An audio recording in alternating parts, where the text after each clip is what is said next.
జయప్రకాష్ నారాయణ గారి దగ్గరికి వెళ్దాం. జయప్రకాష్ నారాయణ గారు, ఎల్నినో ఎఫెక్ట్తో ఎలాంటి లాంగ్ టర్మ్లో ఎలాంటి ఎఫెక్ట్ పడుతుంది అనేది ఎక్స్పర్ట్స్ అందరూ చెప్తూ ఉన్నారు. కానీ మీరు సుదీర్ఘకాలం అనేక ప్రభుత్వాల్లో చూశారు. కరువులు వచ్చినప్పుడు వాళ్ళు ఎలా మేనేజ్ చేయగలిగారు? ఈ నేషనల్ కెలామిటీస్ వచ్చినప్పుడు ప్రభుత్వాలు తీసుకోవాల్సిన ముందస్తు చర్యలు ఏంటంటారు? ఎందుకంటే గతంలో మన మహబూబ్నగర్ కావచ్చు, పాలమూరు కావచ్చు, వలసలు ఇవన్నీ చూసాం. కరువు ప్రాంతాల్లో ఎటువంటి స్థితిగతులు ఉన్నాయనేది దాన్ని బేస్ చేసుకుని మీరు ఇచ్చేటువంటి సలహా ఏంటి?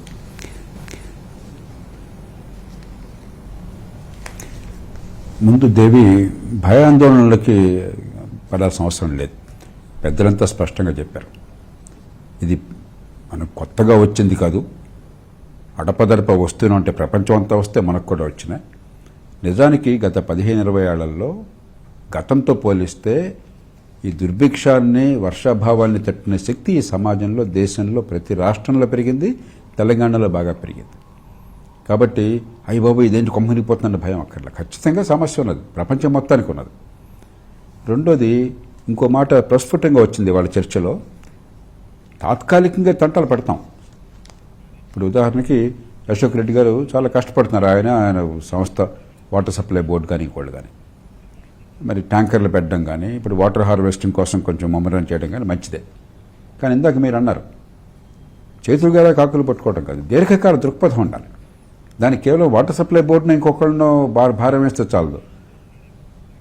వేల కోట్ల రూపాయలు ఖర్చు పెడుతున్న ప్రభుత్వం పెద్ద పెద్ద బృహత్తర పథకాలకి 10,000 కోట్ల రూపాయలు. దాని ఫలితం రావడం కోసం కొద్దిపాటి ఖర్చు, దృష్టి లేకుండా పోయింది. ఆర్భాటంగా పెద్ద పెద్ద పథకాలు ప్రకటించడం, 10,000 కోట్లు ఖర్చు పెట్టడమే కానీ అంత పెట్టిన ఖర్చు సద్వినియోగం కావడానికి ప్రయత్నం జరగట్లా. ఓ పెద్ద కోట్ల రూపాయలతో మేడగట్టాం. ప్రేక్షకులందరికీ అర్థం కావాలి. కోట్లు కోట్లు ఖర్చు పెట్టాం. బ్రహ్మాండంగా ఉంది, అందంగా ఉంది, మంచి ఫ్రంటేజ్ బాగున్నది, ఫసాడ్ బాగున్నది, ఎలివేషన్ బాగున్నది, అంతా బ్రహ్మాండంగా ఉంది. కానీ ఇంట్లో కరెంటు లేదు, ఇంట్లో నీళ్ల సప్లై లేదు, ఇండోర్ ప్లంబింగ్ లేదు. ఉండగలమా ఇంట్లో? కొన్ని వేల కోట్ల రూపాయలతో గోదావరి, కృష్ణ నుంచి వాటర్ హైదరాబాద్ తరలించి డిస్ట్రిబ్యూషన్ సరిగ్గా లేకపోవడం చేత మూసీలోకి నీళ్ళన్నీ పంపించేసి నీళ్ళేమైనా ఇవ్వకపోవటం ఏమిటి? ఇందాక అశోక్ రెడ్డి గారి లెక్కలో చూడండి మీరు. 560 MGD అంటే 560 మిలియన్ గ్యాలన్లు, 56 కోట్ల గ్యాలన్లు రోజుకి పంపు చేయడం కానీ తీసుకురావడం జరుగుతుంది. గ్యాలన్ అంటే 4.5 లీటర్లు. ప్రేక్షకులకు అర్థం కావాలి అంకెలు ఏంటి, అర్థం ఏంటో. అంటే 252 కోట్ల లీటర్ల నీటిని, 252 కోట్ల లీటర్ల నీటిని ప్రతిరోజు హైదరాబాద్ తీసుకొస్తున్నాం. 125 లక్షల జనాభా వేసుకున్నా కూడా రకరకాల అంకెలు చెప్తున్నారు, ఎవరికి తెలియదు.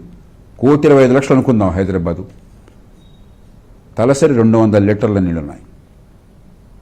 మళ్ళీ చెప్తున్నా, తలసరి 200 లీటర్లు ఉన్నాయి. ఎంత అవసరం నీళ్ళకి హైదరాబాద్లో? నగర ప్రాంతాల్లో, పట్టణ ప్రాంతాల్లో మీకు మురుగునీటి పారుదల, భూగర్భ డ్రైనేజ్ ఉన్నట్టయితే 135 లీటర్లు కావాలి తలసరి.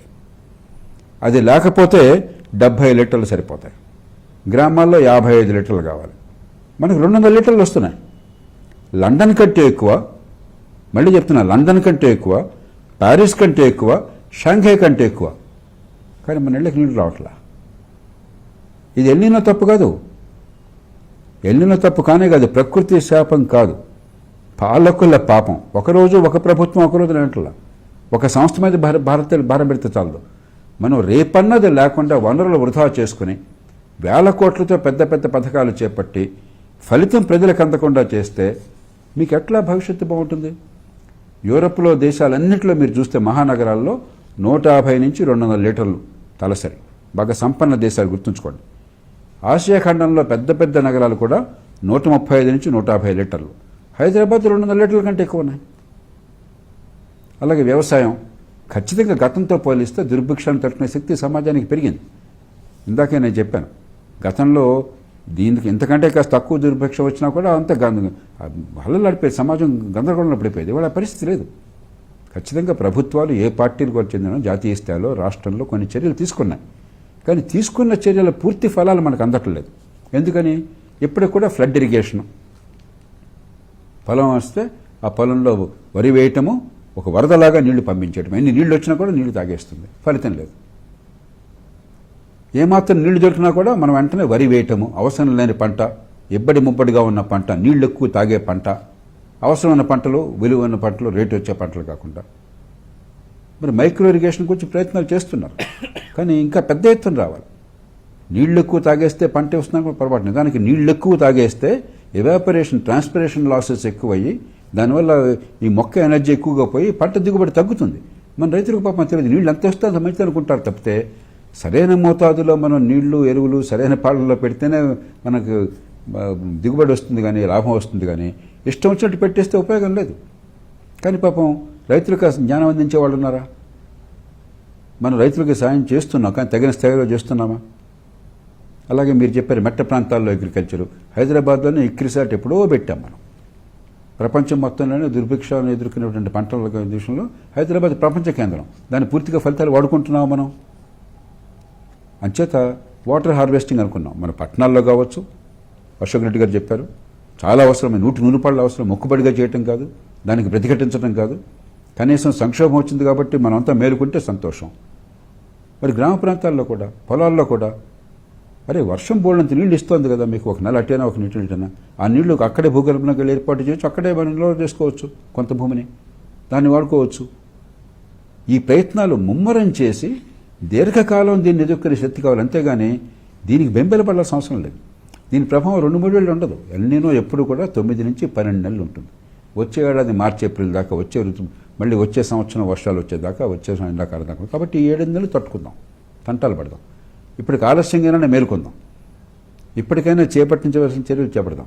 హైదరాబాద్ నగరానికి వచ్చేది ఇన్ని వేల కోట్లు, 10,000 కోట్లు ఖర్చు పెట్టిన తర్వాత ఒక 3-4 వేల కోట్లు అవుతుంది. మీరు లక్షల కోట్లు మాట్లాడుతున్నారు. హైదరాబాద్ నగరం ఈ తెలంగాణ రాష్ట్రానికి 70% పన్నుల డబ్బులు ఇస్తున్నది, 30% జనాభా ఉన్నది.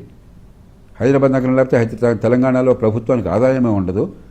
3 లక్షల కోట్ల రూపాయల పైచులకు మీకు బడ్జెట్ ఉంటే 3,000-4,000 కోట్ల రూపాయలు 3 ఏళ్లలో, అది ఏడాదిలో ఖర్చు పెట్టలేరు. మీకు కావాలన్నా కూడా 3 ఏళ్లలో ఖర్చు పెట్టలేరా? ఇంకా లేకపోతే ఎందుకు? ఇది పాడియావు ఈ హైదరాబాద్ నగరం, బంగారు గుడి పెట్టే బాతు, దాన్ని ఆ మాత్రం కాపాడుకోలేరా? వనరులు ఇంత వృధా చేస్తారా? ఇంత దుబారా చేస్తారా? అది మన తప్పు, కానీ ప్రకృతి తప్పు ఎట్లా అవుతుంది? అంచేత ప్రకృతిని నిందించొద్దు. ప్రకృతే. మానవ చరిత్రలో ఏనాడు కూడా ప్రకృతి నెలకు 3 వానలు ప్రతి నెల ఇస్తానని ఎప్పుడు చెప్పలా. ప్రకృతి తన దారిని తను పోతుంది. మనమేం చేస్తున్నాం? మానవ సమాజం ఎక్కడైతే ప్రకృతి వనరులను సద్వినియోగం చేసుకున్నదో అక్కడ అభివృద్ధిని సాధించింది, సంపద సృష్టించింది. ఇజ్రాయెల్లో నీళ్ళు ఏమన్నాయి వాళ్ళకి? ఎడారి ప్రాంతం. మనకాళ్ళు వ్యవసాయంలో దారి చూపెడుతున్నారు. అంచేత మనకి పెద్దగా భయంకర సంక్షోభం లేదు. 9-10 నెలలు తట్టుకోవాలి ఈసారికి. తడపదడప వస్తుంటే ఈ సంవత్సరం కొంచెం ఎక్కువ వచ్చింది, సూపర్ నీళ్ళను అంటున్నారు. కాబట్టి ఆందోళన, భయము అది అక్కర్లేదు.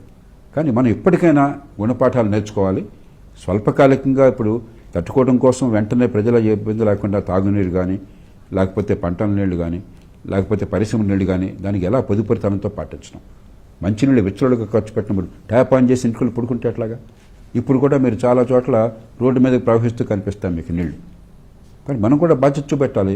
ప్రభుత్వం కూడా ఉదాసీనంగా ఉండకూడదు. పెనాల్టీ వేయండి. మీ ట్యాప్లు ఆన్ చేస్తే లీకేజ్ అయిపోతుంటే పెనాల్టీ వేయండి. ఎవరు అడిగారండి మీకు ఫ్రీగా వాటర్ ఇమ్మని చెప్పని? వాటర్కి లెక్క కడితే నాకు వచ్చే మీటర్ వాటర్ కనుక ఉపయోగించుకుంటే ఎక్కువ నీళ్లు ఖర్చు పెడితే ఎక్కువ చెల్లించాల్సి వస్తుంది. ఉన్న కొద్దికి పెనాల్టీలు కూడా వస్తాయని భయం ఉంటే నేను జాగ్రత్త పడతాను.